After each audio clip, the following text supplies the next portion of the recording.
வணக்கம். நம்ம சேனலுக்கு தொடர்ந்து ஆதரவளித்துக் கொண்டிருக்கும் நல்ல உள்ளங்களுக்கு நன்றி. விஜய் தேர்தல் ஆணையத்தில் அடுத்த மெகா பிளான் என்ன, எங்கே மாநாடு, பொறுப்பாளர்கள் லிஸ்ட்டு எப்போ வரப்போகுது, திமுக பாஜகவுக்கும் எப்படி வலுவாக ஒரு செக் வைக்கிறாரு, இன்னும் குறிப்பிட்டு சொல்லணும்னா ஏற்கனவே விஜயுடைய செயல்பாடு கொஞ்சம் அமைதியாக இருந்த நேரத்தில் இந்த துண்டு பிரசுரம் கொடுத்து வந்து அவங்க கட்சிக்காரர்கள் அரெஸ்ட்டு, புஷி ஆனந்தே அரெஸ்ட்டு, அதை விட்டு விஜய் வந்து ஒரு அறிக்கை, இப்படி பலவிதமான விஷயங்களுக்கு மத்தியில் வேகம் அடிக்கிறாரா விஜய்? எப்போது தன்னுடைய பிரச்சாரத்தை தொடங்குகிறார்? அதுவும் குறிப்பாக பார்த்தீங்கன்னா தமிழ்நாடு முழுக்க எல்லாரும் ஜனவரின்னு சொல்லிட்டு இருந்தாங்க. ஜனவரி இல்லை, அதுக்கான மாதமும் ஓரளவுக்கு தெரிந்து விட்டது. இந்த பொறுப்பாளர்கள் யார் யார், இன்னும் குறிப்பாக தேர்தல் ஆணையத்தில் விஜயுடைய மூவ் என்ன, டெல்லியில் விஜய்க்காக வேலை செஞ்சு கொண்டிருப்பவர்கள் யார், இதை பிஜேபி எப்படி பார்க்குது, திமுக எப்படி பார்க்குது, இன்னைக்கு முழுக்க முழுக்க விஜய் அவர்கள் செய்கிற விஷயத்தை மட்டும் சொல்கிறோம். விஜயனுடைய செயல்பாடு சரியா தப்பா நம்ம பேசலைங்க. விஜய் தரப்பில் இருந்து வந்து கொண்டிருக்கக்கூடிய செய்திகள் அதை மட்டும்தான் பேசுகிறோம். எப்படி திமுக வந்து ஒரு கூட்டம் நடந்தால் அதை பற்றி நம்ம பேசுகிறோமோ, அதிமுகவை பற்றி பேசுகிறோமோ, அதே மாதிரி விஜயை பற்றி பேசுகிறோம்.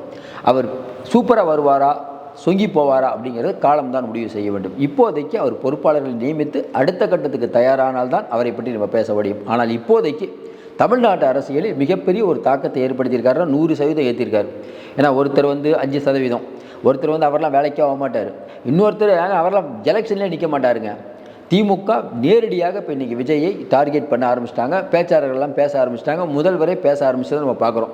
அப்படிப்பட்ட சூழ்நிலையில் விஜய் என்ன நினைக்கிறார்? இப்போ வந்த செய்தி என்னென்னா, அடுத்த மாநாடு அப்படிங்கிறது வந்து அவர்கள் 2 இடம் சூஸ் பண்ணியிருக்காங்க. ஒன்று வந்து மதுரை, இல்லைன்னா நெல்லை, 2 இடத்துல வந்து மாநாடு நடத்தலான்னு அதிகாரப்பூர்வமாக பார்த்துட்டு இருக்கும்போது இப்போவே அந்த இடம் பார்க்குற வேலையை தொடங்கிட்டாங்க அப்படிங்கிற மாதிரி சொல்கிறாங்க. அநேகமாக நெல்லை இருக்கலாம் அப்படிங்கிறாங்க. அதுக்கேற்ற மாதிரி பார்த்திங்கன்னா அடுத்து அவர்களுடைய இலக்கு பார்த்திங்கன்னா பொறுப்பாளர்கள். இந்த மாத இறுதிக்குள் பொறுப்பாளர்கள் தயார். லிஸ்ட்டு வந்துருச்சான், அது வெளியிடுறது தான் பாக்கிங்க. முடிஞ்சது எல்லா லிஸ்ட்டும். 100 மாவட்ட செயலாளர்கள். 100 மாவட்ட செயலாளர்கள் யார் யார்? சென்னைக்கு மட்டுமே 6 மாவட்ட செயலாளர்கள். இப்போ பார்த்திங்கன்னா அதிமுகவில் இது பண்ண ஆரம்பிச்சிட்டாங்க. இது நம்ம திருமாவளவன் ஒவ்வொரு தொகுதிக்கும் ஒரு மாவட்ட செயலாளர் அப்படிங்கிற ரேட்டில் போயிட்டுருக்காரு. இன்றைக்கி இருக்கக்கூடிய சூழ்நிலையில் நமக்கு தெரிஞ்சு இவர் தான் அதிகம், இந்த திருமா தான் அதிகம். இப்போ திமுக கூட ஒரு நிறையா மாவட்டத்தை பிரிக்கணும்னு நினச்சி இளைஞரணியை போகணுன்னு நினைக்கிறாங்க. அவர்களால் இன்னும் செய்ய முடியல. மாவட்ட செயலாளர் விட மாட்டுறாங்க. அதிமுகவில் சொல்லவே வேணாம், மாவட்டத்தை பிரித்தா தகராறே நடக்கும். ஆனால் எடப்பாடி பிரிக்கணும்னு நினைக்கிறார். விஜய் எடுத்த உடனே வர்றதுனால ஏற்கனவே அவருடைய இந்த மக்கள் மன்றம் இருக்கும்போது யார் யார் மாவட்ட செயலாளர்களாக இருந்தாங்களோ அவங்க தான் இப்போ இருக்காங்க. இப்போ புதிதாக அப்படிங்கும்போது இன்னும் நிறைய பேர் உள்ளே வருவாங்க. அப்போ புதுசாக ஆட்கள் உள்ளே வருவது அவர்களுக்கு வாய்ப்பு வழங்குவது.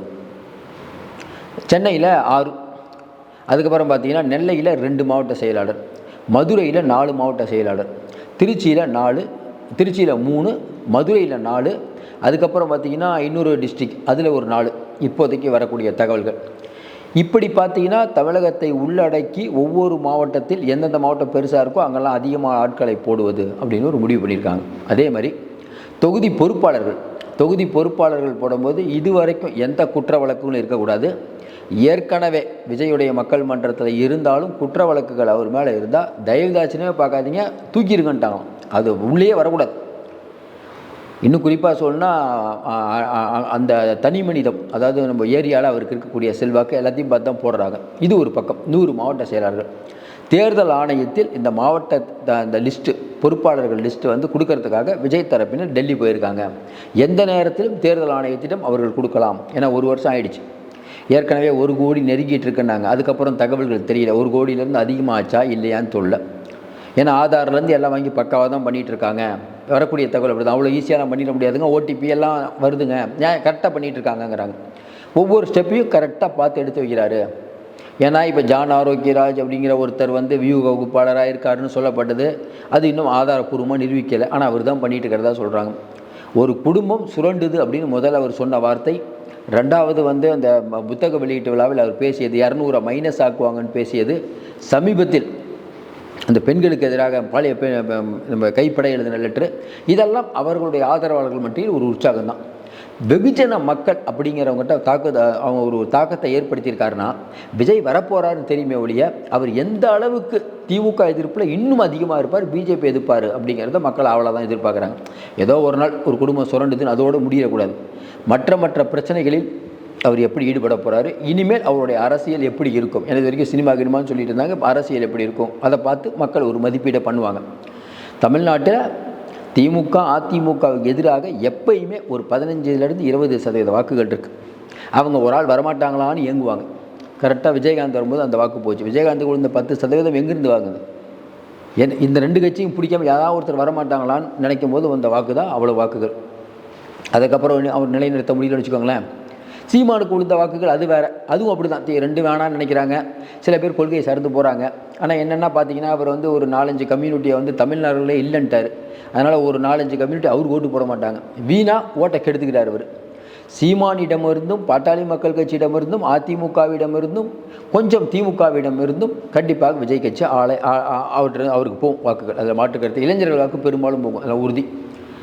அப்போ விஜய் அவர்கள் அடுத்து வந்து மாநாடு போடுவது எதற்காக? அவருடைய பிளான் என்ன?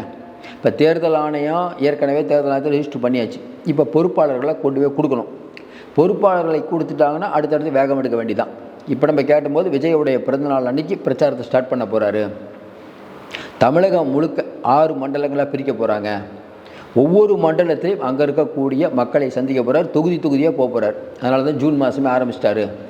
எப்படி வந்து ராகுல் காந்திக்கு பாரத் ஜோடோ ஏற்றுற மாதிரி இவருக்கு கொஞ்சம் இம்பேக்ட் இருக்குங்கிறாங்க. ஏன்னா போய் இறங்கினவுடனே தான் இம்பேக்ட் இருக்குமா இல்லையான்னு தெரியும். ஆனால் விஜய் போனாலே கூட்டம் கூடும். ஆனால் கூட்டம் ஓட்டாக மாறுமா அப்படின்னா இவர் சொல்லக்கூடிய விஷயம் பாருங்கள். தமிழ்நாட்டில் திமுக, மேலே பிஜேபி மக்களை வந்து மதவாதம் ஊழல்னு ஏமாத்துது. இங்கே திமுக ஒரு குடும்பம் மட்டும் கொள்ளடிச்சிட்ருக்காங்க. இந்த 2 பேருக்கும் மாற்றா நான் வரேன். இவரும் வேணாம் அவரும் வேணாம். மோடி ஒரு மைனாரிட்டியாக கவர்மெண்ட் நடத்துகிறாரு, திமுக ஒரு மோசமான ஆட்சி நடத்துது. எனக்கு ஒரு வாய்ப்பு கொடுங்க, நான் உங்கள் வீட்டு பிள்ளை, எனக்கு வந்து உங்களை விட்டால் யாரும் இல்லை, இனிமேல் நான் பின்வாங்க மாட்டேன், எனக்கு எந்த விதமான நெருக்கடி கொடுத்தாலும் நான் சமாளித்து கொண்டு இருக்கிறேன் அப்படின்னு சொன்னார்னா அது மக்கள்கிட்ட இம்பேக்ட் இருக்கும்னு அவர் நினைக்கிறார். இன்னும் கூடுதலாக விஜய்க்குடைய திரிஷா ஃபோட்டோ வெளியிட்டது இதெல்லாம் வச்சு பார்க்கும்போது திமுக கண்டிப்பாக குடைச்சல் கொடுப்பாங்கன்னு நினைக்கிறோம்.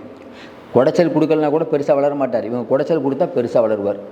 எப்படி ஜெயலலிதா அரசியல் விட்டே ஒதுங்கலான்னு நினைக்கும் போது குடைச்சல் கொடுத்து பெருசாக வளர வச்சாங்கல்ல, திமுக நிறைய பேர் வளர வைக்கும். எம்ஜிஆர் அவர்களை கட்சி விட்டு நீக்கி அவர் ரொம்ப பெரிய ஆளாக்கி அவர் உலகம் சுற்றுமாலி பண்ணல நடந்த கதை உலகமே அறியும். அதனால் அதில் வந்து இப்போ பழைய வரலாறுலாம் நிறைய இருக்குது. திமுக மற்றவர்களை எப்படி வளர்த்து விட்டது அப்படின்ட்டு. எல்லாருமே வைகோ மாதிரி சோடை போக மாட்டாங்க. வைகோ நல்லா வந்தார், சோடை போயிட்டார். ஆனால் இன்றைக்கி விஜய் அவர்கள் சொல்லிட்டார், எடுத்து முன் வச்ச காலை பின் வைக்கலிங்க, நம்ம தொடர்ந்து சொல்லிகிட்டு இருக்கோம். அப்போ இந்த பொறுப்பாளர்களை போட்ட பிறகு விஜயோடைய அடுத்த மூமெண்ட் என்ன? நம்ம ஏற்கனவே சொன்ன மாதிரி மாநாடு. அதையும் தாண்டி என்ன பண்ணுவார்? மாநிலம் முழுக்க சுற்றுப்பயணம் போவது மட்டுமல்லாமல் மாநிலம் முழுக்க சுற்றுப்பயணம் போனார்னா அவரை பற்றியான செய்தி தான் இருக்கும். உங்களுக்கு வேறு எல்லா தொலைக்காட்சியிலும் அவரை காட்ட வேண்டிய கட்டாயம் வந்துடும். ஜூன் மாதம் அப்படிங்கும்போது சேனலில் ஒரு சில சேனல் பயந்துட்டு இருக்க சேனல் கூட கொஞ்சம் பரவாயில்லப்பா, இனிமேல் கொஞ்சம், ஏன்னா அவங்களுக்கு மெட்டீரியல் ஆகணும். அடுத்த வருஷம் வந்து 2026 மே மாதம் தேர்தல், கரெக்டாக ஒரு வருஷம் இப்போ ஆரம்பித்தாருன்னா அதுக்கப்புறம் பட்டையை கிளப்பலான்னு தான் சொல்கிறாங்க. இனிமேல் அதுக்கப்புறம் வந்து எல்லா பிரச்சனைக்கும் களத்திலே இறங்குவாருங்க. இந்த மாணவி போட்ட போராட்டம் கூட 2 இயர்லி இன்னொன்று கட்டமைப்பு இல்லை, இதுக்கு நம்ம தேவையில்லாமல் பண்ணணும். இன்னொன்று ஆளுநரை பார்த்தது அவரே உணர்றாராம். ஆளுநரை பார்த்தது நம்ம தேவையில்லை, ஏன்னா தவறான கைடன்ஸ் கூட கொடுத்துருப்பாங்க பொழுது. ஏன்னா ஆளுநர் தேவையில்லைன்னு சொல்லிட்டு அதே ஆளுநர்கிட்ட போய் சம்பிரதாய முறையில் நம்ம போகிறது தப்பு. மழை வெள்ளத்தில் வந்து சம்பிரதாயமாக ஃபோட்டோ கொடுக்குறது தப்பு நம்மளே சொல்கிறோம். அப்புறம் எதுக்கு சம்பிரதாயமாக போய் ஆளுநர்கிட்ட போய் கொடுக்குறோம்? இந்த வாதம் வந்து வெளியில் பார்க்கக்கூடியவங்களுக்கு ஆமாங்க இவரே கவர்னர் வேணாங்கிறாரு, எதுக்கு போய் கவர்னர்கிட்ட கொடுத்தாரு அப்படின்னு தான் கேட்பாங்க. அது ஒரு ஒரு ஒரு சர்க்கிள் தான். எல்லா கட்சியிலையும் சர்க்கிள் இருக்கும்ல. இனிமேல் அடுத்து என்ன பிரச்சனை வரும்? இப்போவே பார்த்தீங்கன்னா விஜய் கட்சிக்கு திமுகவிலேருந்து தூதுறாங்க, அதிமுக ஏகப்பட்ட கட்சி. இப்போ அதான் நமக்கு வேண்டிப்பட்டவர் சொல்கிறார் இல்லைங்க, விஜய்கிட்ட வந்து சொன்னாங்களாம், எங்கள் திமுக கூட்டணியில் வேல்முருகன் கூட பேசிகிட்டு இருக்காரு அப்படின்ட்டு. வேல்முருகனை பற்றியே தப்பாக சொல்லியிருக்காங்க விஜய்கிட்ட. இல்லைங்க அவர் வந்து ஒரு மாதிரியான அவரெல்லாம் வச்சுக்கிட்டிங்கன்னா ஸ்டாலினாலே சமாளிக்க முடியல, தேவையில்லாமல் உங்கள்கிட்ட வந்து பிரச்சனை பண்ணுவார், அவரை நீங்கள் கூப்பிட்டிங்கன்னா பாட்டாளி மக்கள் விடுதலை சிறுத்தைகள் வரலைன்னா பாட்டாளி மக்கள் கட்சி நம்மளோட வர மாதிரி இருக்குது, தேவையில்லாமல் வேல்முருகன் கூட நீங்கள் பழக்க வச்சிங்கன்னா பாட்டாளி மக்கள் கட்சி வராது, இப்படி தான் சொல்லியிருக்காங்க. விஜய் சொன்ன பதில் தான் சூப்பராக. இல்லை ஒன்றும் பிரச்சனை இல்லை, யார் வராங்கன்னு பார்த்து வச்சுக்கோங்க, யாரையும் இப்போல்லாம் வேணான்னு சொல்லாதீங்க, நேரம் வரும்போது ஒரே நம்ம எல்லாம் பொறுப்பாளர்லாம் வந்தோடனே மொத்தமாக எல்லோரும் நிறைய பேரை உள்ளே தூக்குவோம், அப்படி தூக்குவோம், அடித்தா பெரிய அடிப்போம். இப்போதைக்கு அமைதியாக போயிட்டுருப்போம். நம்ம பொறுப்பாளர்களை நியமித்து அமைதியாக போயிட்டுருப்போம். பொறுப்பாளர்களை நியமித்த பிறகு பிரச்சனை வரும். என்ன வரும்? ஒரு மாவட்டத்தில் வந்து விஜய் கட்சியில் இருந்திருப்பார் ஒருத்தர், அவரும் மாவட்ட செயலாளர், இன்னும் 2 பேர் புதுசாக வேறு கட்சியிலேருந்து வருவாங்க, அவங்களுக்கும் இவருக்கும் மோதல் வரும். எல்லா கட்சியிலும் உட்கட்சி பிரச்சனையை சமாளிக்கிறது பெரிய கஷ்டம்தான். எல்லா கட்சியிலையும் இருக்குது. ஜெயலலிதா அவர்கள் இருக்கும்போது மாவட்ட செயலரை போடுவாங்க, எப்போ தூக்குவாங்கன்னு தெரியாது, மினிஸ்ட்ரி எப்போ தூக்குவாங்கன்னு தெரியாது. முதல் நாள் இருப்பார் மினிஸ்டர், அடுத்த நாள் தூக்கிடுவாங்க, அதுக்கு அடுத்த நாள் மினிஸ்டர் ஆவார். அப்படி அது ஒரு பயம். இன்றைக்கி விஜய் அவர்கள் எந்த மாதிரியான ஆக்ஷன் எடுக்க போகிறாரு? இன்னும் குறிப்பாக விஜய் கட்சியில் மற்ற கட்சியெல்லாம் போர்க்கொடி தூக்கலாம். விஜய் கட்சியில் பொறுத்த வரைக்கும் அவர் தான். ஏன்னா அவர் முகத்துக்கு தானே ஓட்டு, வேறு என்ன, ஒன் மேன் ஆர்மி தான் அது. எம்ஜிஆர் அது இன்னொரு அதிமுக மாதிரி தான். அதிமுகவில் எப்படி தனி மனித வழிபாடு தான். திமுகவில் கொள்கையெல்லாம் பேசுவாங்க. இப்போ கொஞ்சம் கொள்கையெல்லாம் பேச கம்மி பண்ணிட்டாங்க. இப்போலாம் திராவிட மாடல்ன்றாங்க. முதல்ல கலைஞர்களுக்கு முதல்ல கொள்கையாக பேசுவாங்க. அதிமுகவுக்கு என்ன கொள்கைன்னா திமுகவுக்கு ஓரளவு கொள்கை பேசுவாங்க. அதிமுகவுக்கு என்ன கொள்கை? திமுக எதிர்ப்பு. ஒன்றே தான். அவங்களுக்கு தெரியும் ஜெயலலிதாம்மா, எம்ஜிஆர் தலைவர்களை பார்த்தே ஓட்டு போட்ட கட்சி அது. அவங்களுக்கு வேறு கொள்கையே தெரியாது. அம்மா எது சொன்னாலும் கரெக்ட். ஆனால் இன்றைக்கி அதே மாதிரி விஜய் அவர்கள் என்ன சொன்னாலும் சரி. அவர் ஆளுநரை போய் பார்த்தா சரி. அதனால் இன்றைக்கி இருக்கக்கூடிய விஜய்க்கு அந்த ப்ளஸ் பாயிண்டில் இருக்குது, க்ரௌடு புல்லிங் இருக்குது. அவர் பேச்சை நிறைய பேர் கேட்பாங்க. ஏன்னா போன தடவை அவர் இந்த துண்டு பிரசங்கம் வெளியிட்டதுக்கு பார்த்திங்கன்னா இந்தியா டுடேலேருந்து ஆஸ்தக்லேருந்து எல்லாம் ஆங்கில தொலைக்காட்சி முழுக்க அவரோட கவர் பண்ணுறாங்க. அந்த அளவுக்கு ஒரு ஸ்டார் வேல்யூன்னு நடிகர், இந்தியாவே உற்று நோக்கக்கூடிய ஒரு நடிகர். அப்போ ஒரு பக்கம் மாநாடு, ஒரு பக்கம் தேர்தல் ஆணையத்தில் பொறுப்பாளர்கள் லிஸ்ட்டு கொடுத்துட்டு ஜூன் மாதத்துலேருந்து களத்தில் இறங்க வேண்டியது தமிழ்நாடு முழுக்க. இப்போ ஃபண்டுக்கு என்ன பண்ணுறது? அதுவும் பார்க்காமல இருப்பார். இப்போ இவ்வளோ தூரம் வந்துட்டார், ஃபண்டுக்கு செலவு பண்ண ஆள் வேணும்ல. இன்றைக்கி இருக்கக்கூடிய சூழ்நிலையில் திமுக, அதிமுக, இன்றைக்கி தெரிஞ்சால் அதிமுக பணம் இருக்குது, எடுக்காது கொஞ்சம் கஷ்டம். திமுக இறங்கி செலவு பண்ணுவாங்க. அப்போ திமுகவுடைய பணபலத்துக்கு முன்னாடி அவர் ஜெயிக்க முடியுமா? அது ஒரு பெரிய சொன்ன. ஏன்னா பணம்ங்கிறது பிரதானமாகிடுச்சு. அப்போ இன்றைக்கி இருக்கக்கூடிய மாவட்ட செயலாளர்களை மட்டும் வச்சு ஜெயிக்க முடியுமா? அந்த மாவட்ட செயலாளர்கள் ஒரு கேஎன் நேருக்கோ, ஒரு பொன்முடிக்கோ, ஒரு துரைமுருகனுக்கோ, எம்ஆர்கே பன்னீர்செல்வத்துக்கோ இப்படி எல்லாத்துக்கும் டஃப் கொடுக்க முடியுமா? அப்போ விஜய் யோசிப்பார்ல. இதெல்லாம் யோசிக்காமல் வருவாங்க.